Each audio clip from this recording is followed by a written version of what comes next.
Episode 137, London, at Cromwell Hospital. Uncle, आप यहाँ? मंजीत उस शख्स को एकटुक निहार रही थी। उसकी आंखों से आंसू बहे जा रहे थे क्योंकि उसने उस शख्स की उम्मीद नहीं करी थी। वो जाकर उस शख्स के गले लग गई और फूट फूट कर रोने लगी। बस बेटा, चिंता मत कर, तो अमन ठीक हो जाएगा, बिल्कुल ठीक है। वो शख्स मंजीत को शांत करवाते हुए बोला। तभी उस शख्स की नज़र आयशा पर पड़ी। उसने उसे अपनी आंखों से इशारा करके अपने पास बुलाया। आयशा भी जाकर उस शख्स के गले से लग गई और काफ़ी भावुक हो गई। तभी वो शख्स उससे बोला, ना लाडो, मत रो, थारा भाई एकदम ठीक हो जाएगा, तो चिंता ना कर। और तू तो रोते हुए हमारे को बिल्कुल भी अच्छी ना लगे है। तभी आयशा बोली अपने आंसू पोंछते हुए, दादू सा, मुझे आपकी बहुत याद आती है वहाँ। आप हमारे साथ वहाँ इंडिया में क्यों नहीं रहते हो? आयशा अपने आंसू पोंछते हुए उस शख्स से बोली, हमारे को भी थारी बहुत याद आती है छोरी। तू हमारे को ये बता, क्या अभय थारे को परेशान कर रहा है? और हमारी जानकी कैसी है? वो शख्स कोई और नहीं बल्कि अभय के दादा साहब और जानकी के पति देवव्रत थे। अभय, आपका वो बिगड़ैल पोता, वो मुझे बहुत तंग करता है दादू सा। और दादी सा तो हर बात का इल्ज़ाम मेरे सिर पर ही डाल देती हैं। वह सबके सब मुझे परेशान करते हैं दादू। आयशा देवव्रत से बोली तो वो हंसने लगा। तो फिक्र ना कर छोरी, मैं यहाँ से एक फ़ोन घुमाऊंगा तो सबके सब अपनी लाइन पर आ जाएंगे, फिर तुझे वहाँ कोई परेशान ना करेगा। देवव्रत ने आयशा को आश्वासन दिया तो आयशा हल्का सा मुस्कुरा दी। तभी डॉक्टर टेलर वार्ड से बाहर आए। उन्होंने अपना मास्क हटाकर सभी से कहा, he is out of danger now, but he needs a lot of bed rest. Doctor Taylor की बात सुन मंजीत और बाकी सब ने अब राहत की सांस ली। Can we meet him? Saisha ने डॉक्टर टेलर से पूछा तो उन्होंने जवाब दिया, he has just been given anaesthesia, you guys can meet him after 2 hours. पूरे 2 घंटे इंतज़ार करने के बाद सभी के सब अमन के अब होश में आने का इंतज़ार कर रहे थे। मंजीत अमन का माथा सहलाते हुए बोली, तू कब उठेगा बेटा? जल्दी उठ, तेरी आवाज़ सुनने को तरस गए हैं अब मेरे कान। तभी देवव्रत बोले, सवाल ये उठता है कि अमन ने इतना बड़ा कदम उठाया क्यों? ऐसा क्या हुआ है जिस वजह से इसने इतना बड़ा कदम उठाया? दादू सा, हमारे भैया इतने कायर नहीं है जो वो इतना बड़ा कदम उठाएंगे। हमारे भैया कभी अपनी जिम्मेदारियों से पीछे नहीं हटते हैं। वो हमें छोड़कर कहीं जाने का सोच भी नहीं सकते कभी। सायशा थोड़ा सा चिढ़ते हुए बोली तो देवव्रत चुप हो गया क्योंकि वो सायशा के स्वभाव से वाकिफ था। इतनी देर में अमन ने धीरे धीरे अपनी आंखें खोली। उसके मुंह पर ऑक्सीजन मास्क लगा हुआ था। वो हल्के हल्के अपनी पलकें झपका रहा था। अमन का पूरा चेहरा सूजा हुआ था। मंजीत उसके सिर पर हाथ फेर रही थी और बोली, मेरा बच्चा, भावुक स्वर में, कैसा है तू? तुझे कहीं दर्द तो नहीं हो रहा है? बोल ना बेटा। मंजीत ने उससे एक साथ इतने सवाल कर लिए थे, वो बस अपनी पलकें ही झपका रहा था। सायशा अमन का हाथ अपने हाथ में लेते हुए उससे बोली, भैया आपने तो मुझे डरा ही दिया था, आपको पता मैं बहुत डर गई थी। अमन का कोई रिस्पॉन्स ना मिलने पर आयशा बोली, भैया अभी काफ़ी थके हुए से लग रहे हैं, मुझे लगता है कि अभी हमें इन्हें आराम करने देना चाहिए। इतनी क्राउड इस वक्त ठीक नहीं है वार्ड में। आयशा के कहने पर सबके सब वार्ड से बाहर चले गए, सिवाय मंजीत और दीदा के। अमन, हम यहीं बैठे हैं पास वाले सोफे पर, ठीक है? तुझे अगर कुछ चाहिए होगा तो मुझे बता देना। मंजीत ने उसके माथे को सहलाते हुए उससे कहा और फिर उसका माथा चूम लिया। कुछ ही देर में करण और अभय, वो दोनों भी एक साथ हॉस्पिटल पहुँचे, या यूं कहें वो दोनों एयरपोर्ट से साथ ही यहाँ हॉस्पिटल तक पहुँचे थे। करण सीधा अमन के वार्ड में गया। मंजीत उसे सूप पिला रही थी, तभी उसने करण को देखा दरवाजे पर खड़े। भाई, करण वार्ड के अंदर दाखिल हुआ और अमन के गले से लग गया। भाई, आप ठीक हो ना? तो अमन ने उसे जवाब दिया, हाँ छोटे, अब मैं बिल्कुल ठीक हूँ। अमन ने उसे हल्की सी आवाज़ में जवाब दिया। इस वक्त उसकी हालत कुछ कहने वाली थी नहीं ज़्यादा ठीक। भाभी, भाभी कहाँ हैं? अचानक ही करण ने नम्रता के बारे में पूछ लिया, मगर अमन ने कोई जवाब नहीं दिया उसके बारे में। नम्रता भाभी इंडिया गई हैं, मैं उन्हें कल से कॉल लगा रही हूँ, मगर वो मेरा कॉल पिक नहीं कर रही हैं। तभी सायशा की आवाज़ आई। मैंने भी नम्रता को कॉल लगाया था, मगर वो भी मेरा कॉल पिक नहीं कर रही है। तभी अभय ने भी सबको यही जवाब दिया।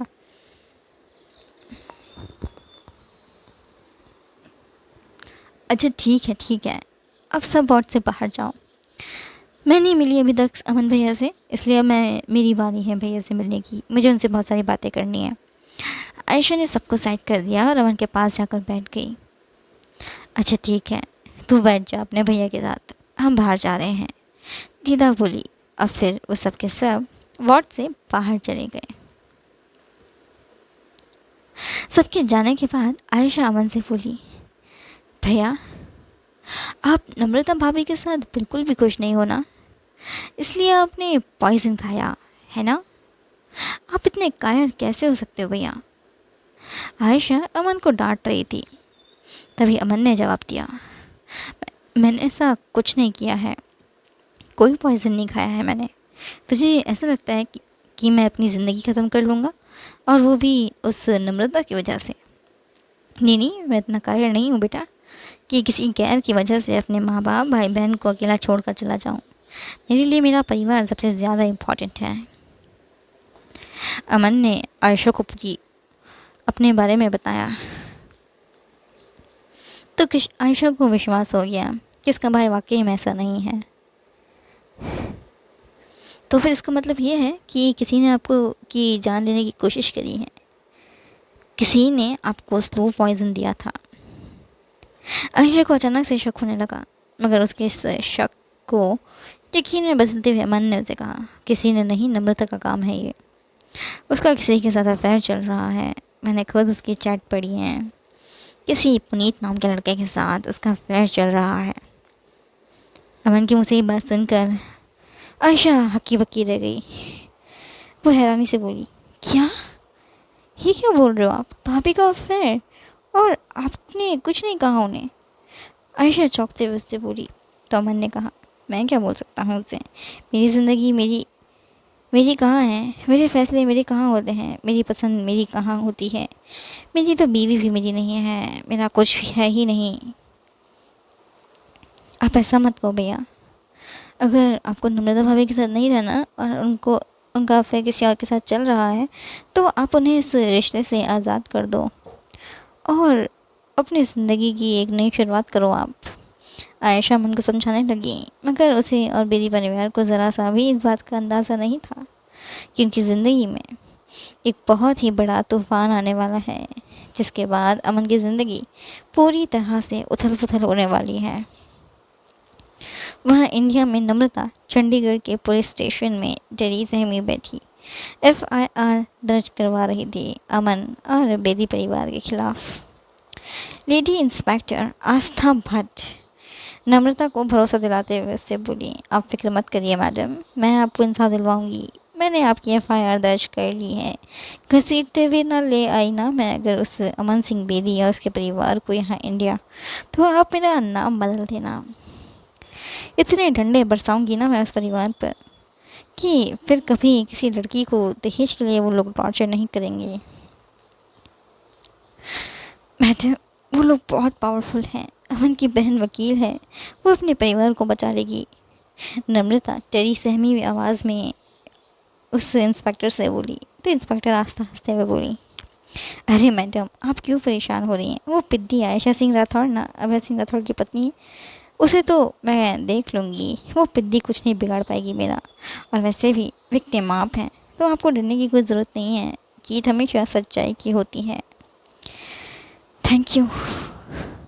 आप प्लीज़ मेरी मदद करिए। वो परिवार मुझे सिर्फ दहेज के लिए ही टॉर्चर नहीं करता है, बल्कि वो लोग मुझे इस बात के लिए भी टॉर्चर करते हैं क्योंकि मैं उन लोगों को अभी तक वारिस नहीं दे पाई हूँ।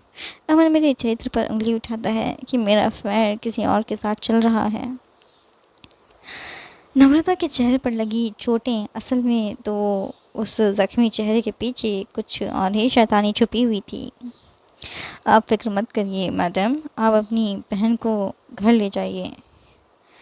हम बेदी परिवार के खिलाफ कानूनी कार्रवाई करना शुरू करते हैं।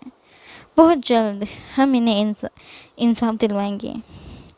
इंस्पेक्टर आयशा निकिता से बोली। सहगल मेंशन पहुंचते ही नम्रता निकिता के साथ उसके कमरे में चली गई। दी, अगर आपका ये दाव उल्टा पड़ गया तो? वो आयशा और सायशा, वो दोनों बहुत चालाक हैं। देख लेना आप, वो दोनों अपने भाई को बचा ही लेंगी। निकिता ने जैसे ही ऐलान कही तो नम्रता ने उसके मुंह पर एक ज़ोरदार थप्पड़ मारा और बोली, अपनी काली ज़ुबान किसी और के लिए रखा कर, मेरे लिए नहीं, समझी? सब कुछ प्लान किया हुआ है मैंने। और खबरदार, जो तूने अपना मुंह खोला किसी के सामने तो ज़ुबान बाहर खींच लूँगी मैं तेरी। नम्रता ने निकिता को डांटना शुरू कर दिया। उसके बाद नम्रता निकिता के कमरे से बाहर चली गई और अपने कमरे में चली गई। अमन, तुम्हें तो मैं अच्छे से बर्बाद कर दूंगी। तुमसे तुम्हारा सब कुछ छीन लूँगी मैं। नम्रता खुद से बड़बड़ाई। तभी उसका फ़ोन रिंग किया। स्क्रीन पर अनिरुद्ध का नाम फ्लैश हुआ। मुंह बनाते हुए उसने उसका कॉल रिसीव किया और एटीट्यूड के साथ बोली, क्या परेशानी है तुम्हारी? क्यों बार बार कॉल कर रहे हो तुम मुझे? आवाज़ नीचे करके बात करो। अनिरुद्ध भी उस पर चिल्ला गया पूरी तरह से, क्योंकि उसे नम्रता के बात करने का लहजा पसंद नहीं आया था। अच्छा, मैं अपनी आवाज़ नीचे रखूं? हाँ, मत बोलो तुम कि आज तक मैंने जो कुछ भी किया है सब कुछ तुम्हारे इशारे पर किया है। नम्रता भी उस पर चिल्लाई। तो अनिरुद्ध ने कहा, हाँ, तो उसके बदले में मैं तुम्हें अच्छी खासी रकम भी देता हूँ, ये मत भूलो तुम, समझी? काम क्या है ये बोलो तुम। नम्रता अपनी आवाज़ नीचे रखते हुए उससे बोली। जो काम मैंने बोला था वो करा तुमने?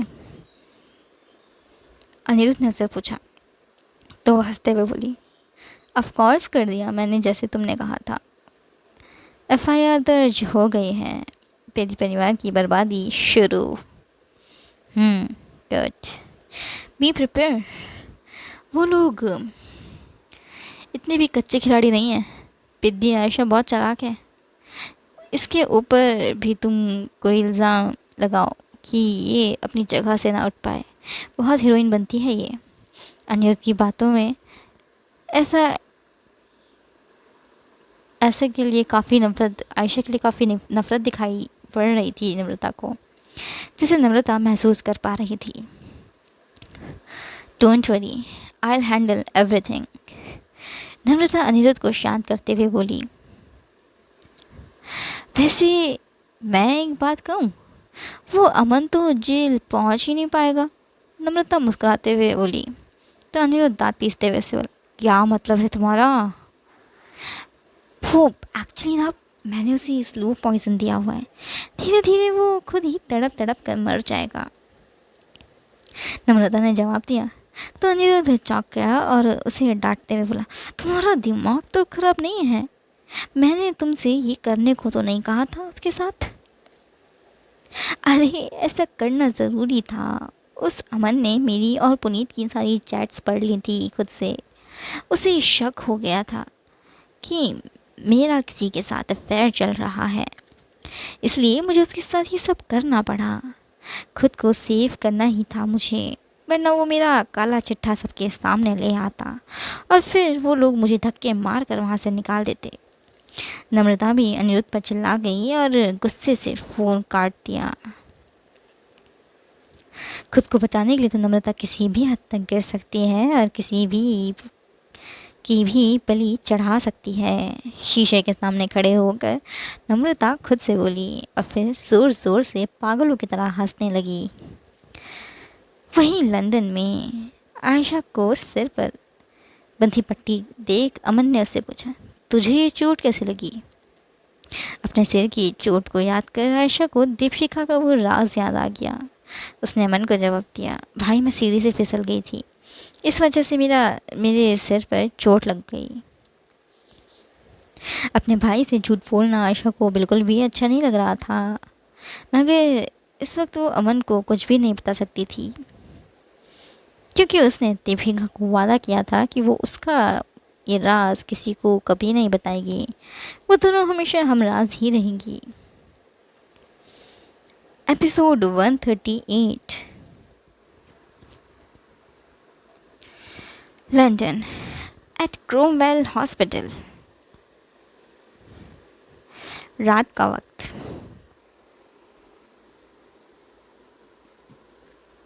अमन पर हुआ जानलेवा हमला। अमन अपने बेड पर सोया हुआ था। आयशा, सायशा, अभय, करण ये सब वहीं हॉस्पिटल में रुके थे अमन का ध्यान रखने के लिए। वार्ड के अंदर काफ़ी अंधेरा था। तभी वार्ड का दरवाज़ा खुला। हल्के से और मास्क पहने हुए कोई अंदर दाखिल हुआ, हाथ में पिलो लिए। धीमे कदमों से वो शख्स अमन के बेड के पास पहुंचा और पिलो से उसका मुंह दबोचने लगा। अमन को सांस आनी बंद हो गई। वो फड़फड़ाने लगा तो उसका टेबल पर रखे पानी की जग पर जाकर हाथ लगा और वो जग नीचे गिर गया। तो सब के सब उठकर बैठ गए और इतनी देर में वो शख्स वहाँ से भाग गया। अमन भैया, सबके सब हड़बड़ा कर उसके पास पहुँचे। अभय ने नर्स और डॉक्टर टेलर को बुलाया अमन को चेकअप करने के लिए। भैया, क्या हो गया था आपको? आयशा और सायशा दोनों ही काफ़ी डर गए थे। अमन ने लंबी सांस लेते हुए कहा, कोई मुझे मारना चाहता है। कोई आया था अभी वार्ड में, वो पिलो से मेरा मुंह दबा रहा था। अमन ने सभी को उस शख्स के बारे में बताया। अमन की बात सुनकर वो सब के सब डर गए। आयशा और सायशा बोली एक साथ, अब कौन नया दुश्मन पैदा हो गया है हमारा? वो जो कोई भी है बचेगा नहीं। मैं अभी जाकर सीसीटीवी फुटेज चेक करवाता हूँ। वो इंसान बचेगा नहीं मेरे हाथों से आज। करण गुस्से से वार्ड के बाहर जाने लगा।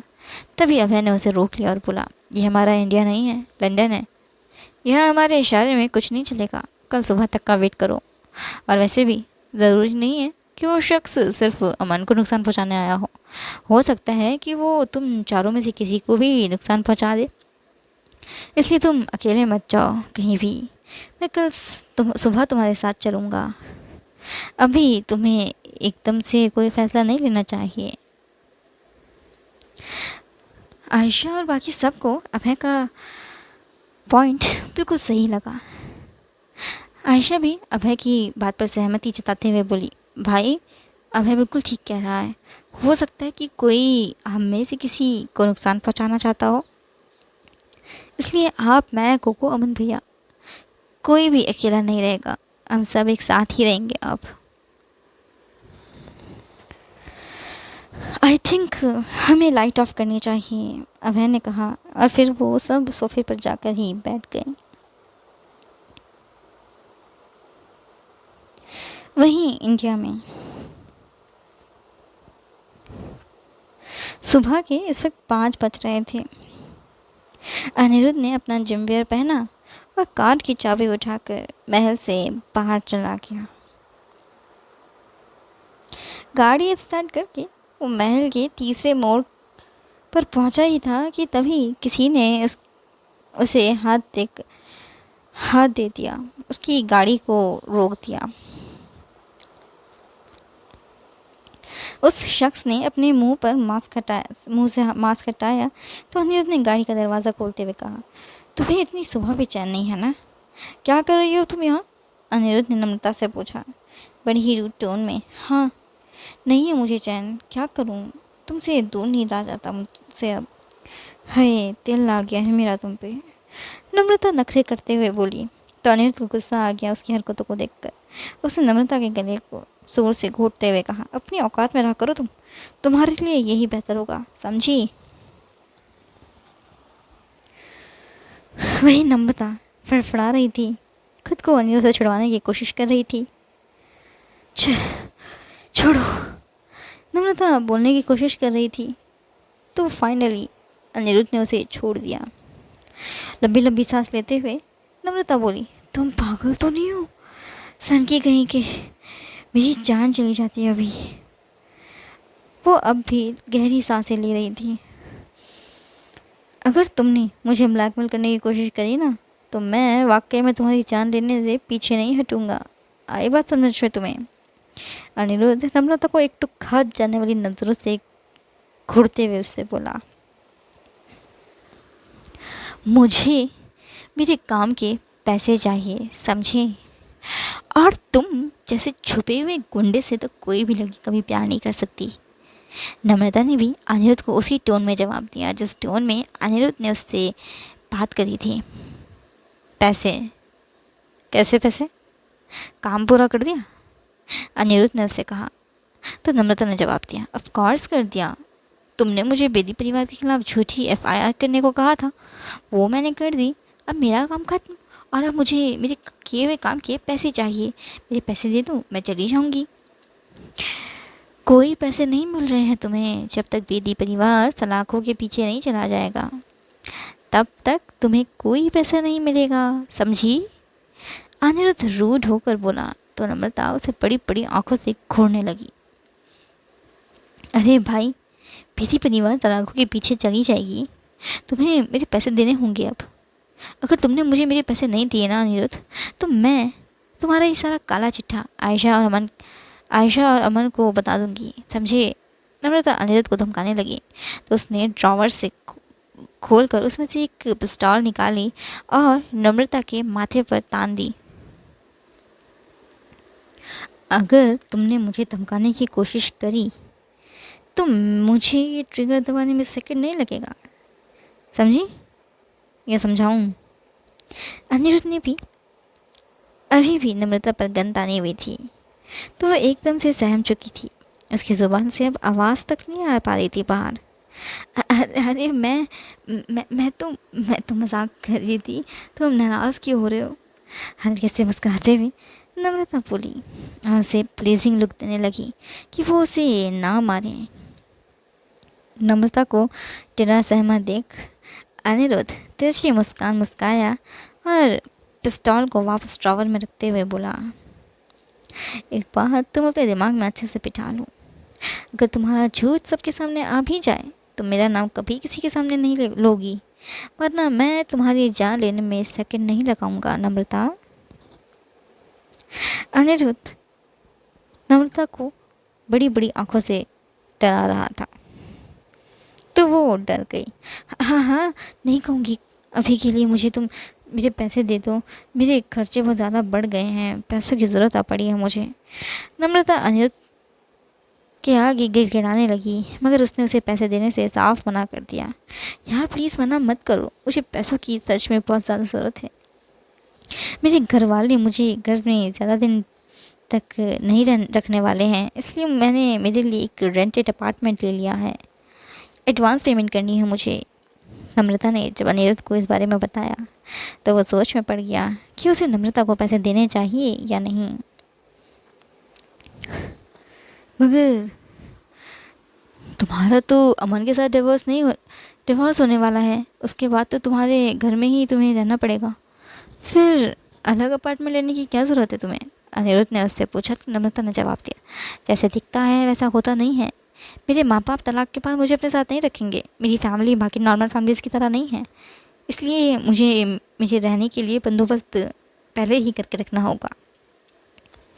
ठीक है, मैं तुम्हें एक अपार्टमेंट दे रहा हूँ, तुम वहाँ रह सकती हो। बस ध्यान रहे कि तुम्हारे और मेरे बारे में कभी किसी को पता नहीं लगे, ख़ास तौर से मेरे भाई को। अनिरुद्ध ने नम्रता को ऑफ़र दिया अपने अपार्टमेंट का, तो वो मान गई, क्योंकि उसे अब किराया भी नहीं देना पड़ेगा। नम्रता गाड़ी से बाहर जा ही रही थी, तभी अनिरुद्ध ने उससे कहा, इंस्पेक्टर रास्ता से कहो कि वो विधि परिवार को यहाँ इंडिया जल्द से जल्द बुलवाएं। और हाँ, तुम्हारे लिए एक दुखद खबर है। दुखद खबर ये है कि अमन बच गया है, सही सलामत है।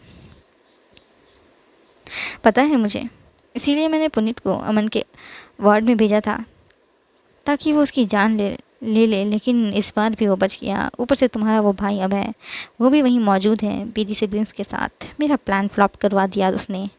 नम्रता अभय के बारे में बात कर रही थी तो अनिरुद्ध ने उससे कहा, भाई अपना बदला भूल चुके हैं, लेकिन मैं नहीं भूला हूँ।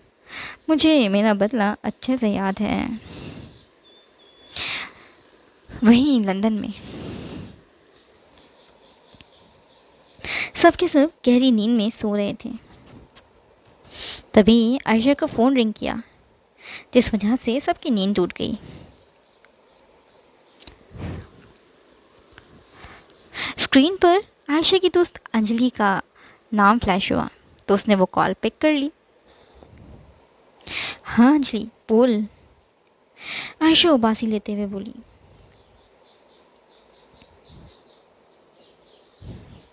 क्या? ये क्या बोल रही है तू? Are you sure? पक्की खबर है नहीं? आयशा झटके के साथ सोफे से खड़ी होकर बोली। उसे इतना हैरान देख बाकी सब भी सोच में डूब गए कि आखिर ऐसे क्या पता चल गई है उसे जो इतना हैरान परेशान है। अब यार बाकी सब उसे ही घूरने लगे और सभी उसे क्यूरियस होकर देख रहे थे, ये जानने के लिए कि आखिर आयशा को किसका फ़ोन आया है। फ़ोन रखते हुए आयशा ने सबको क्वेश्चनिंग लुक दिया तो करण ने उससे पूछा, क्या हुआ, किसका कॉल आया था तुझे? अंजलि का। वो बता रही थी कि उसकी भाभी ने अंजलि के माँ बाप और भाई पर दहेज का झूठा आरोप लगाया है, बस वही बता रही थी वो मुझे। आयशा ने सब कुछ बोला। असल में तो अंजलि ने उसे नम्रता के बारे में इन्फॉर्म किया था कि नम्रता ने इंडिया में बैठकर क्या कांड करा है विधि परिवार के खिलाफ।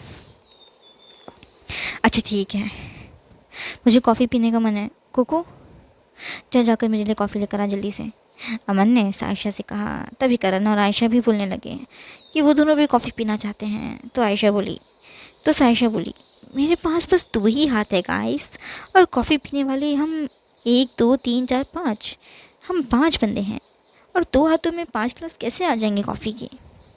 तभी अभय बोला, चलो मैं तुम्हारे साथ चलता हूँ। सायशा अभय के साथ वहाँ से जाने के और अभय के वहाँ से जाने के बाद आयशा ने अमन और करण को नम्रता के बिछाए हुए जाल के बारे में बताया, जिसे सुनने के बाद उन दोनों भाइयों का तो खून खौल उठा। उस नम्रता को तो मैं जान से मार डालूंगा, अमन दांत पीसते हुए बोला। तभी अमन का फ़ोन रिंग किया, उसे किसी अननोन नंबर से कॉल आ रहा था तो आयशा ने उसे वो कॉल पिक करने को कह दिया। कॉल रिसीव करने के बाद उसका दिमाग एकदम सुन्न पड़ गया। आखिर किसका कॉल आया था? अमन को, जिसके बाद वो एकदम सुन्न पड़ गया। क्या अनिरुद्ध और नम्रता का असली चेहरा सबके सामने आ पाएगा? जानने के लिए पढ़े प्यार का कलमा। अगर आपको आज का एपिसोड अच्छा लगा तो कमेंट करें, वीडियो को लाइक करें, शेयर करें और चैनल को सब्सक्राइब करना ना भूलें। Till then take care and bye bye.